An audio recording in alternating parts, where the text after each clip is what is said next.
మన దేశంలో 28 రాష్ట్రాల ముఖ్యమంత్రులు, 3 కేంద్ర పాలిత ప్రాంత ముఖ్యమంత్రులు, మొత్తం 31 మంది ముఖ్యమంత్రులు ఉంటే అందులో ఆ ఒక్క ముఖ్యమంత్రి గడిచిన 9 సంవత్సరాలుగా ఎందుకు నెంబర్ 1గా ఉంటూ వస్తున్నారు? కొన్ని వందల కారణాలను మనం విశ్లేషించుకోవచ్చు, కానీ ఒక 10 ప్రధాన కారణాలను మీతో షేర్ చేస్తాను. రీజన్ నెంబర్ 1, 2017లో ముఖ్యమంత్రిగా బాధ్యతలు చేపట్టడానికి ముందు ఆ రాష్ట్రంలో ప్రాపర్ కరెంట్ ఉండేది కాదు. కరెంట్ ఉండడాన్ని లగ్జూరియస్ థింగ్గా ఫీల్ అయ్యేవారు ఆ రాష్ట్ర ప్రజలు. కానీ ఇవాళ మీరు ఆ రాష్ట్రంలో ఏ మూలకు వెళ్ళి చూడండి, కరెంటు పుష్కలంగా లభిస్తుంది. Reason number 2, జపానీ బుఖార్. ఇది దోమకాటు వల్ల వచ్చే ఒక వైరల్ ఇన్ఫెక్షన్. దీని కారణంగా ఆ రాష్ట్రంలో ప్రతి ఏటా పదులు వందలు కాదు వేలల్లో లక్షల్లో జనం చనిపోతూ ఉంటారు, ముఖ్యంగా 15 ఏళ్ల లోపు పిల్లలు. కానీ ఇవాళ మీరు ఆ రాష్ట్రంలో ఏదైనా దినపత్రిక ఓపెన్ చేసి చూడండి, ఏదైనా న్యూస్ ఛానల్ చూడండి, జపానీ బుఖార్ వల్ల ఇవాళ పలానా 15 ఏళ్ల లోపు పిల్లాడు చనిపోయాడన్న వార్త ఒక్కటి కూడా చూడండి.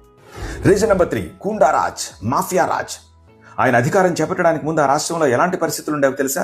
మహిళలు అభద్రతాభావంతో భయపడిపోయేవారు, మాస్ కిడ్నాపింగ్లు జరిగేవి, పిల్లల్ని ఎత్తుకుపోయేవారు, రేప్ చేసేవారు, చంపేసేవారు, కేసులు ఉండేవి కాదు. కానీ ఇవాళ ఆ మాఫియా గూండారాజ్ని కూకటి వేళ్లతో పెకలించేశారు ఆయన.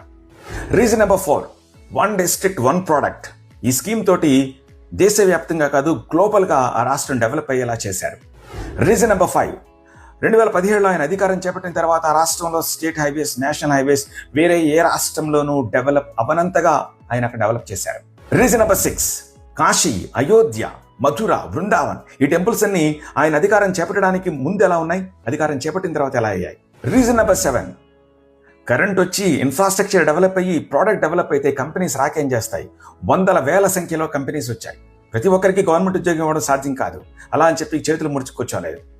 విపరీతమైన జాబ్ క్రియేషన్ జరిగింది. ఆ చుట్టుపక్కల ఉన్న రాష్ట్రాల్లో బీహార్ నుంచి కానీ, ఒడిశా నుంచి కానీ, బెంగాల్ నుంచి వలసలు ఉంటాయి. కానీ అంత పెద్ద రాష్ట్రమైన ఆ రాష్ట్రం నుంచి వలసలు చాలా తక్కువ ఎందుకున్నాయి? బికాజ్ జాబ్ క్రియేషన్ అలా జరుగుతోంది కాబట్టి. రీజన్ నెంబర్ 8, అవినీతి రహిత పాలన. నో లంచాలు, నో స్కామ్లు. లంచం తీసుకోవాలన్నా, స్కామ్ చేయాలన్నా భయపడిపోయేలాగా చేశారు ఆయన. రీజన్ నెంబర్ 9, నో బంధు ప్రీతి. ముఖ్యమంత్రి సొంత అక్క ఒక గుడి ముందు కొబ్బరికాయలు, పూలు అమ్ముకుని జీవనం సాగిస్తుంది. ముఖ్యమంత్రి సొంత తల్లి ఎక్కడో ఉత్తరాఖండ్లో ఒక మారుమూల పల్లెలో సాధారణ ఇంట్లో ఉంటూ జ్వరం వస్తే గవర్నమెంట్ హాస్పిటల్కి వెళ్ళి ఉచిత మందులు తెచ్చుకుని జీవనం సాగిస్తున్నారు. ఇక బంధుప్రీతి ఎక్కడ ఉంటుంది? రీజన్ నెంబర్ 10, ప్రపంచంలోని 200 దేశాలుంటే అందులో 20 దేశాల తర్వాత అత్యధిక జనాభా ఉన్న రాష్ట్రం, దేశం కాదు ఆ రాష్ట్రం. 25 కోట్ల మంది జనాభా ఉన్న రాష్ట్రాన్ని ఎటువంటి సమస్యలు లేకుండా ఏకతాటి మీద ప్రశాంతంగా తీసుకెళ్తుంటే ఆ రాష్ట్ర ముఖ్యమంత్రి నెంబర్ 1 ముఖ్యమంత్రి కాకేమవుతారు చెప్పండి. ఇన్ని చెప్పిన తర్వాత కూడా ఆ రాష్ట్రం ఏది, ఆ రాష్ట్ర ముఖ్యమంత్రి ఏదో నేను మీకు చెప్పాలా? Right your comment, please like it and do share it.